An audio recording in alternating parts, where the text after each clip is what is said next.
he asked, was it in 1 Timothy? Yes, there's Timothy 2. Do you want to read it? Like the whole thing? Oh yeah, I'll just do the bit. Sentence about Adam and Eve. Yeah, so it goes, a woman should learn to be quietness and full submission. I do not permit a woman to teach or to assume authority over a man. She must be quiet. For Adam was formed first, then Eve, and Adam was not the one who deceived. It was woman who was deceived and became a sinner. But woman will be saved through childbearing if they continue in faith, love, holiness, and with propriety. So, is that Ephesians? No, it's 1 Timothy 2. Oh, Timothy. So the place of a woman is to stay home and have babies. If you go back and read the story... No, I get him talking. You're a woman, we're not allowed to listen to you. I get the context of who he's talking to. No, but why he's saying it. Because they were causing trouble. But the bit that I don't get is why does it talk about Adam and Eve? Why does it go man was formed first, then woman, and called woman the sinner? Because Eve was the sinner. I get so that. It's all in the context. Dora, can you please explain my question? No, it's all in. Well, I believe it as it's all in the context of what he's talking to the women in that church because they're causing trouble. So he's going, well, look what happened to Eve. She caused trouble, and that's what happened. So shut your mouth and don't talk. And Timothy wasn't married, and he wanted someone to make him pancakes for breakfast. So he was just really. He was upset. 19. We're going to have to edit Married Timothy. Timothy was not. When it says that Adam was not deceived but Eve was, it's actually putting the responsibility back on Adam because he knew that God had said, had said, do not eat of the fruit. And yet there's food there while Eve took it. She was naive. Because they said that women are whatever by childbirth, does that mean like we're perfect? Yes, because I had babies.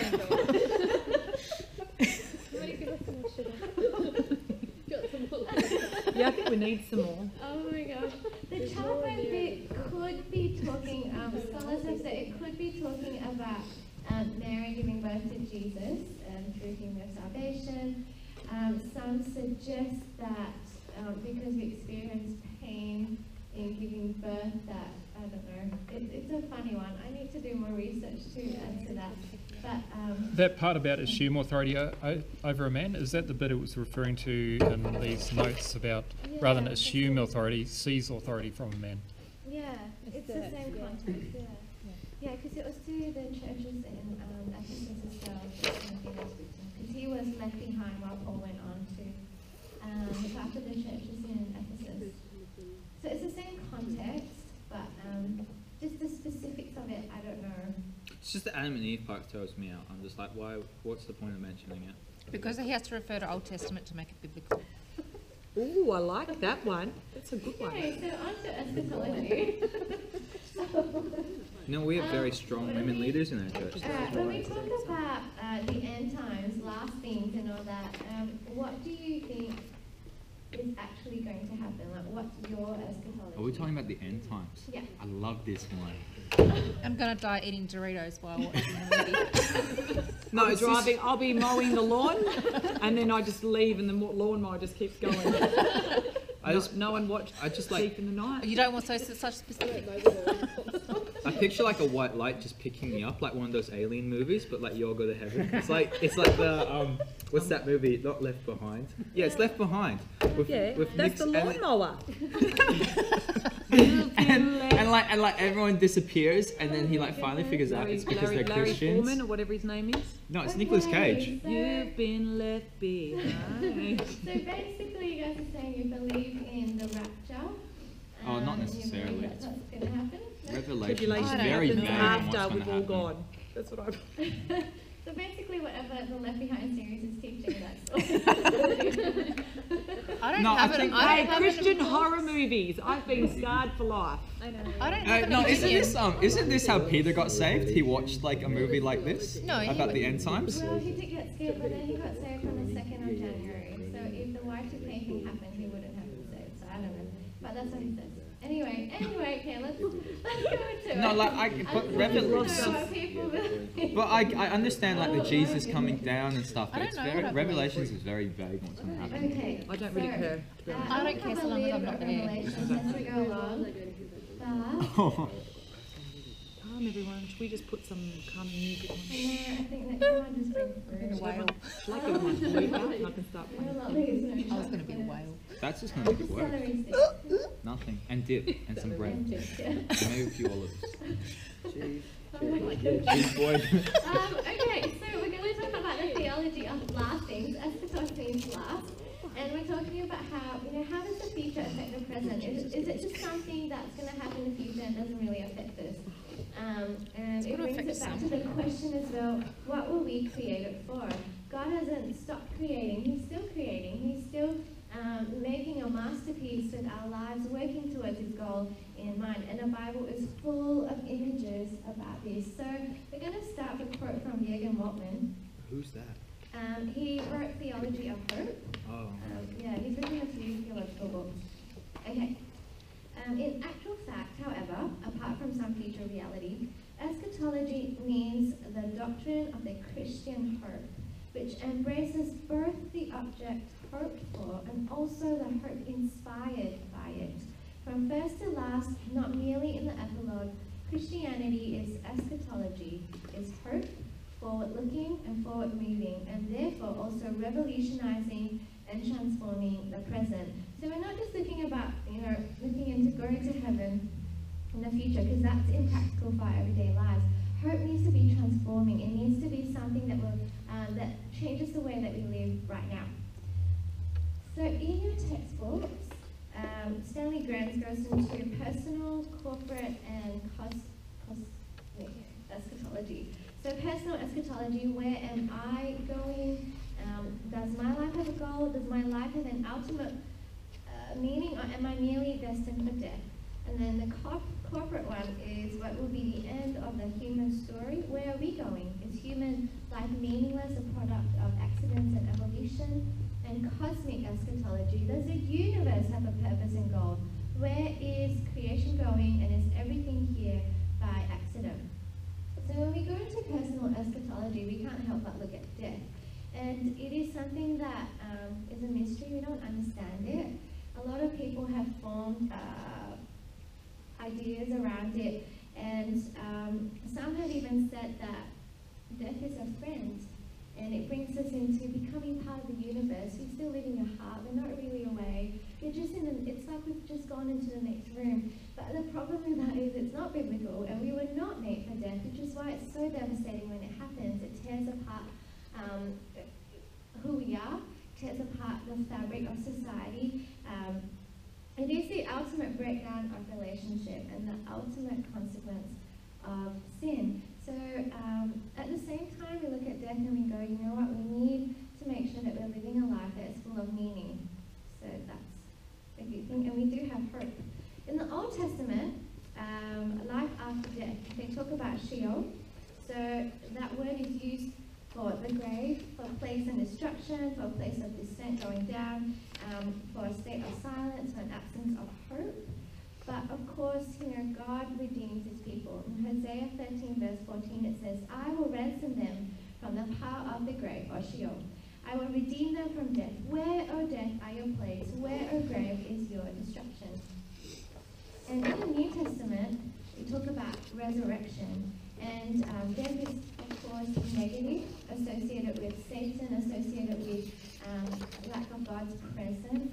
And resurrection is redefined around Christ, because the Old Testament community wouldn't have understood Christ coming and dying on the cross, and therefore conquering death once and for all for us.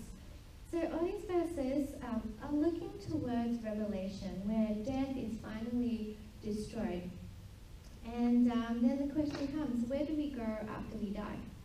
So what do you think? Where do we go after we die? Heaven. What is heaven? It's like a place where there's like tons of food. No, there's something about like we got lots of riches, so I picture like rubies, a few diamonds, big emeralds. A few. Oh, a crown. We also have a crown, don't we?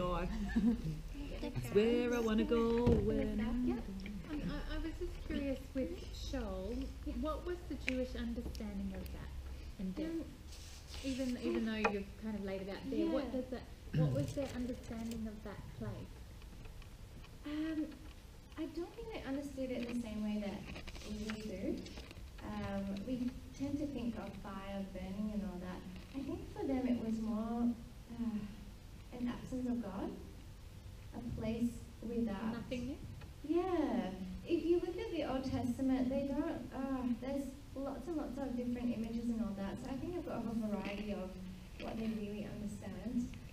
I'll have to look more into it to answer it. It's like a So choose your own ending. that would be the Jewish understanding of it today still as Sheol?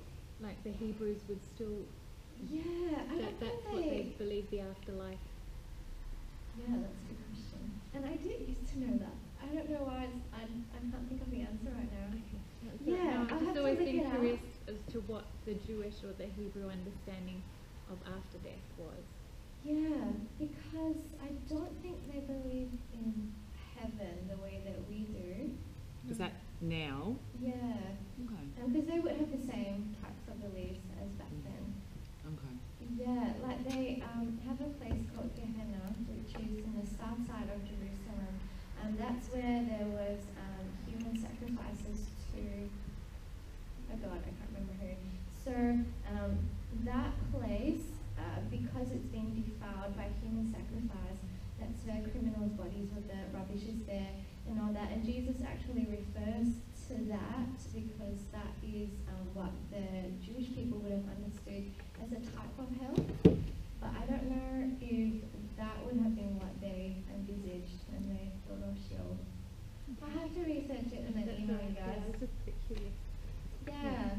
No, it is a very good question, so I'll have to look at that. Yeah, so where do we go when we die? So if you say heaven, where is heaven? Is that the ultimate destination, as in we'll never move from there? That is it? That's where the judgment will be and all that? Is that what you believe? Yeah. Yep. I mean, like you got a heaven, and you got earth, and you got hell, and hell's like quite a few layers down. But isn't there like, isn't there like, I'm not sure if this is true or if it's what isn't there like, some say there's like 3 heavens before Sometimes you. there's 7. Yeah, there's something like there's sub levels before you get to the top or something like that. But you might not get, the Catholics believe that you won't get to the top. So according to what you do here on earth is how you get to heaven. But it doesn't matter because there's no jealousy in heaven. No, yeah, I know. It's just So it's kind of like Donkey Kong. Yeah, well, I think Just go up a level. I just remember Pastor Joel. We talked about like heaven and hell and how he mentioned that. Well, you know, like we did different religions believe something else, but like some theologians and scholars believe that there's like you've got different layers in heaven. Like you've got your sub and then your middle, then your top layer, and what you do, or I think it was how you were judged depends on where you go, that sort of thing. Yeah. It was really weird it was like a really weird concept. I just never grasped it because that's never what I believed. Apparently the demons and all that are like third heaven or something. Yeah, that sort of thing. I can't remember. demons in third heaven. Yeah. Because they can communicate with God, so they must be somehow in some proximity. But it's in number with him. 3. Wait, that's 6 we don't know, isn't it? Six. What about the second Earth? That's Yeah, what I was that's going I to was ask. going to say the new earth or whatever it's called. The new word.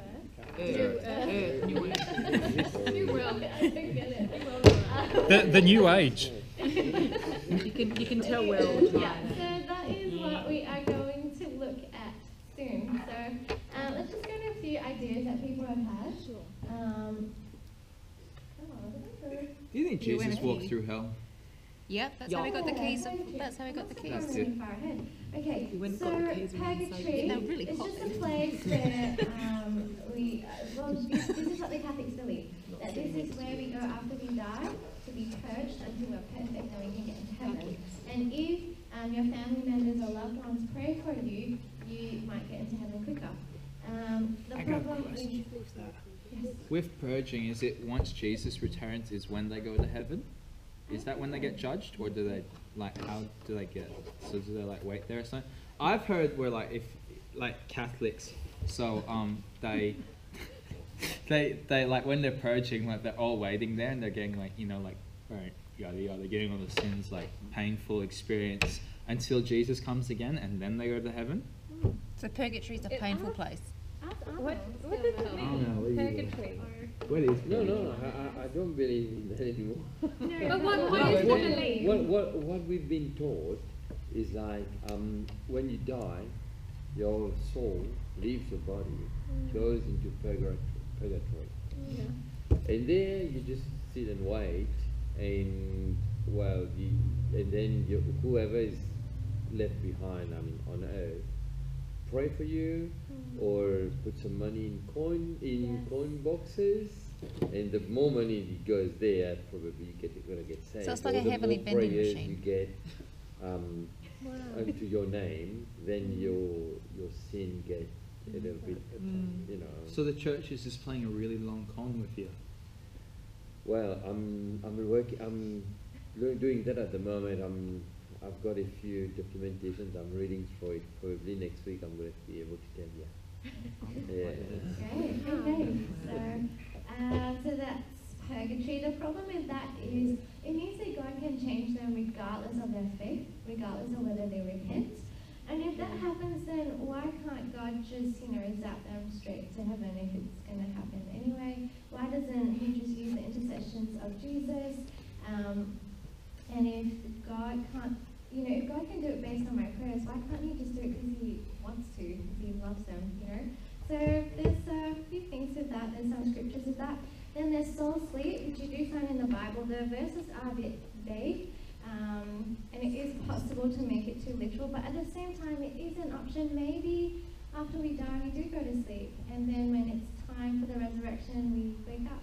So that's kind of what the Jehovah's Witnesses believe. I don't know. I think they believe that you just go to sleep, it's blackness, and then you'll be resurrected with your body at the second coming. Yeah. I'm pretty sure that's what they believe. Oh. So like what? It's like zombies, and they like come out the No, graves it's or just like something? you go into a black. They believe you go into a black sleep, and when Christ comes again, where it says the dead in Christ will rise first, then that they will be awake. So just imagine you go into hospital, like emergency room. Purgatory is where you have to wait 3 hours in the emergency room to get through. Soul sleep's where you're in a coma for 3 weeks before you get through. Oh, that's so right. I forget you the movies. Yeah. The idea of soul sleep is just the idea that you go into blackness for a while. Yeah, where you're not until conscious. the resurrection. Yeah. you just like asleep. That just freaks me we don't know. right Because the out. Bible, there are verses Yeah, which say that which- the dead they're not conscious of what's happening on earth. They don't know. So that is one suggestion. I'm not giving you an answer. I'm giving you suggestions because we don't know. And where the Bible is vague, let's leave it as vague as well. The other thing to consider is that when you die, are you then outside of time? In which case, whether you're asleep or awake, if you're outside of time, It doesn't count, like you No. would know. Wow, it's getting really philosophical. It's doing my head. That's like freaking me out. Yeah, it's freaking me right out. Just too, make don't sure you worry. take lots And of I think they magazines. relate that scripture to the dead in Christ will rise first.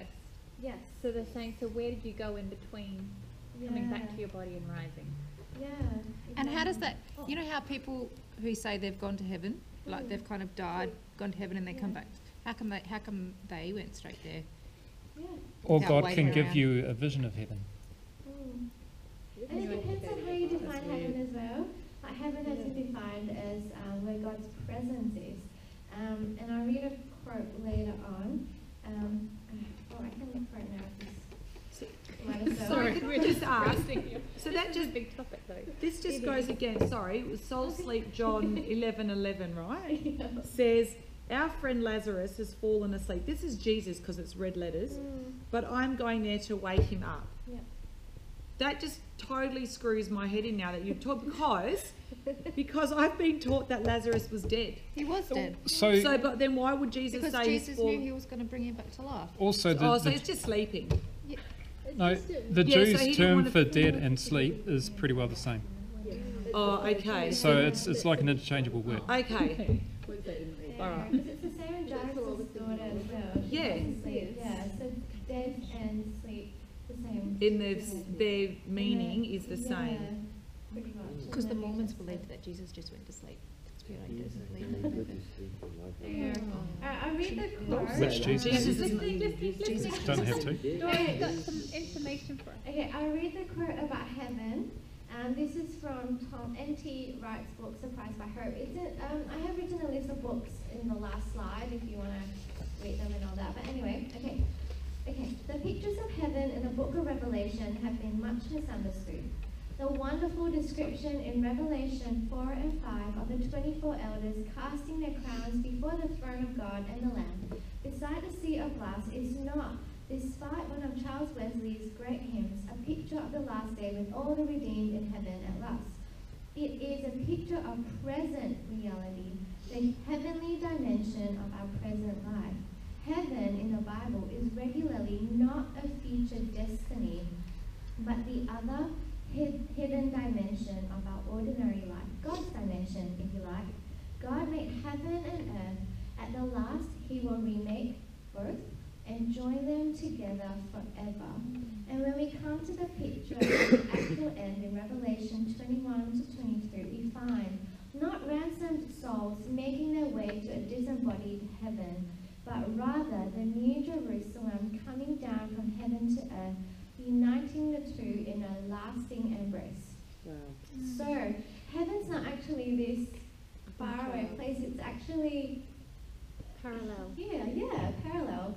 Yeah, wherever God's presence is, that's what I've heard, wherever God's presence is, God's kingdom is, that is heaven. And wherever he is, that's heaven. And for him to want to bring the new Jerusalem here at the end of time to come live with us and make this his home, this makes earth then heaven. Does that make sense? Yeah. So the other possible place that you go to after you die, conscious existence, paradise and Hades. So when they say paradise and Hades, it's actually not talking about the end destination of heaven or the end destination of hell. They are actually suggesting that this is just a lesser state of each of them. It's a good representation of how the New Testament see life after death. Oh, wow. So, and we got to realize that the writers of the Bible are trying to describe something that we have never seen, we don't really understand.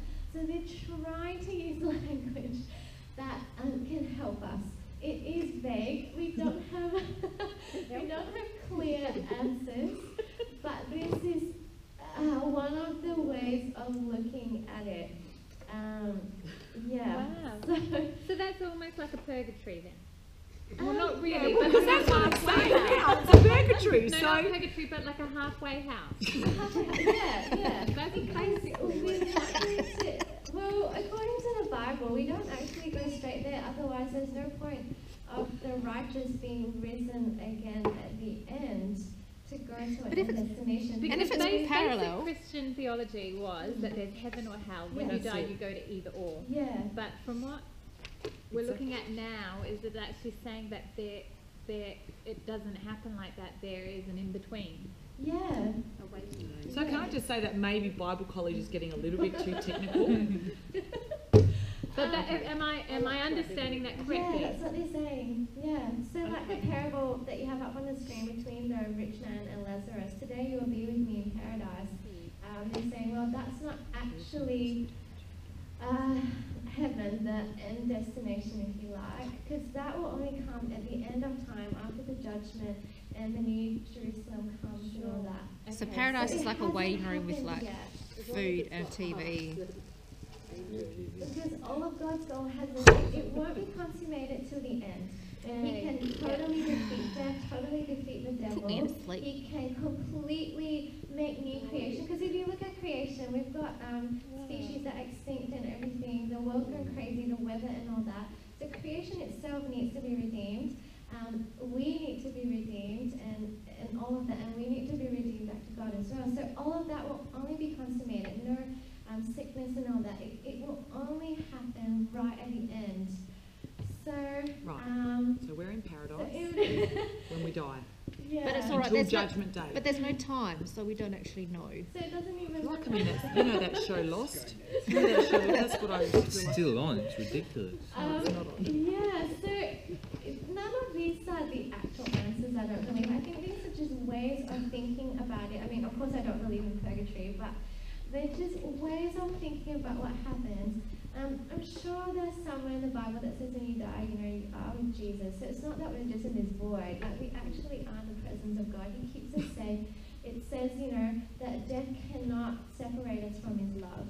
That means that we are still in his love. So just take away all the confusing things and just remember when we die, we are caught up in God's love and we are there, we are safe, it's okay until the end of time. Oh dear. Yeah. Okay, so we're talking about the end being heaven and hell. Yeah. Where does the context of the new heaven, new earth, is that It's heaven all yeah. in one? As in the new heaven, new earth? Is Lions that shall talking about sleep with the lambs or end something, heaven? isn't it? Yeah. Or does that happen before the end heaven or after the end heaven? That is If the it's a end. parallel. That is the end So heaven. Revelation 21:22, where the New Jerusalem comes into earth. So the two parallels then merge into one. Does that Yeah, make sense? got it. That's what I was thinking. Yeah? But So just freaked checking. out right now. But So when we get to heaven, because it's parallel, it could have already happened. Yes. Okay, so If it's outside of time, then Yeah, it- exactly. really, It's like, outside of time. it's already So we there, could- but it hasn't So happened there yet. might not be any But waiting. We might already be there. yeah, so I think to the dead person there isn't any waiting as such. You're not just I don't know. You know, Floating I don't around. know. Let me explain this But to the Carla. point is, when you, after you die, you are surrounded by God's love. That's what Romans 8 says. Death cannot separate you from his love. Which means that after you die, So you good. are still Praise in the his love. Lord. Yeah, That's all I need to hold on it to. knows, you know, that they, after they've died, that they are with Jesus and they are no longer in sorrow, they're no longer in pain. It's true. And so, you know, we just need to hold on to that hope. Don't get too confused and bogged down with all this. God's love is powerful. That's what we need to remember. Okay, so talking about judgment. Obviously, when we talk about Revelation, we need to understand the backdrop. The guy who did this lecture was very, very passionate about not going into the details, so I had to do my own research. Because he was passionate about us realizing that there is a hope, and I totally respect that. But I also know that you do want to know a little bit more. So the backdrop to Revelation is that the churches that John was writing to were in a time where the Roman emperors, because the Roman Empire had been split up, they wanted emperor worship. So they put statues and all that stuff. And of course these churches are saying, no, we're not bowing to you, we worship the true God. The problem with that is then the Roman state was going against them. And there was already a few persecutions. Someone had been killed, I can't remember his name in Revelation, and John had been axed out. But John saw that it would get worse. And he also saw that these churches were not ready for what was to come. And that's the backdrop for Revelation. The first two books that are on the last slide, that's the one that gives you the foundation of it. So if you want to look more into it, look at those two. N.T. Wright's book is really good as well. I'm halfway through it now. And then if you want to go into the verse by verse and all the images and all that, there's commentaries after that. Do go into it. They are expensive, but you could possibly get the ebook. I think it's cheaper. So just for reference. Okay, so that's the backdrop of that. And we need to remember that the imagery is drawn from the Old Testament, and it is not supposed to be looked at in detail. Don't get bogged down in detail. We're supposed to look at the vision as a whole, because some of it actually doesn't make sense. Some imagery are fixed, like the beast coming up from the water symbolizes an evil empire. Yeah, that's right. But others are ambiguous, and we need to just leave it as such. Don't try to make something out of it.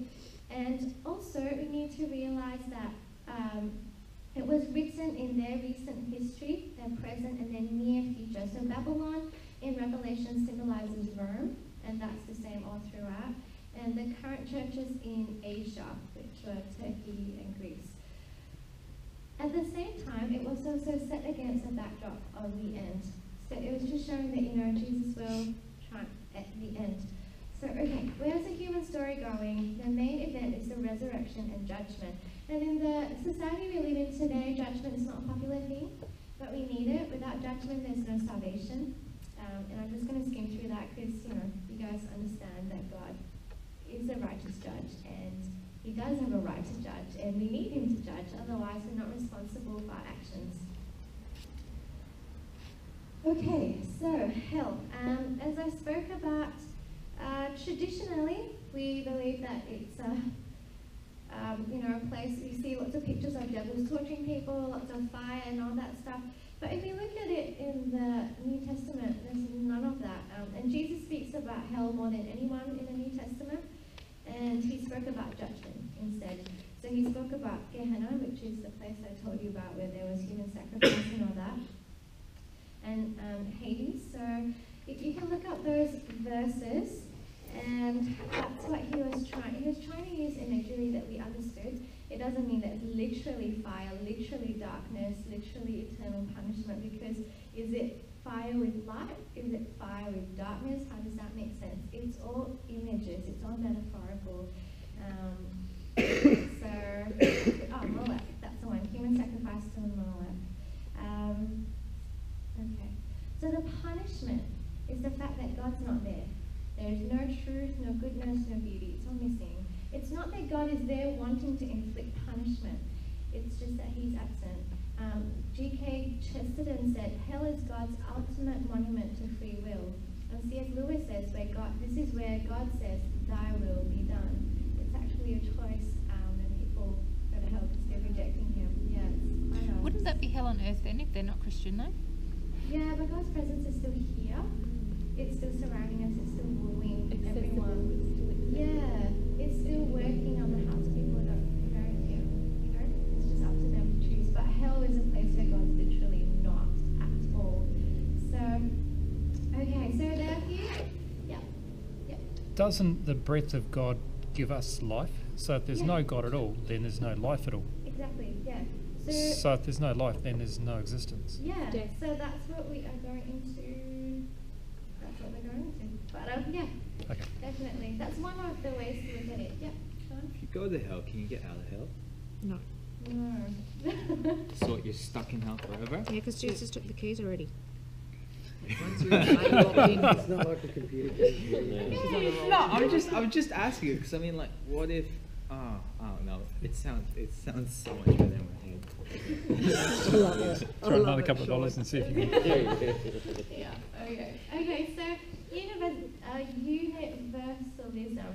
It sees it kind of believes in purgatory. It believes that even after you die, that God is still working on the person until they repent. So people who subscribe to this view believe that everyone's going to go to heaven, which makes no sense because then why doesn't God just bring us to heaven now then if we're all going to make it?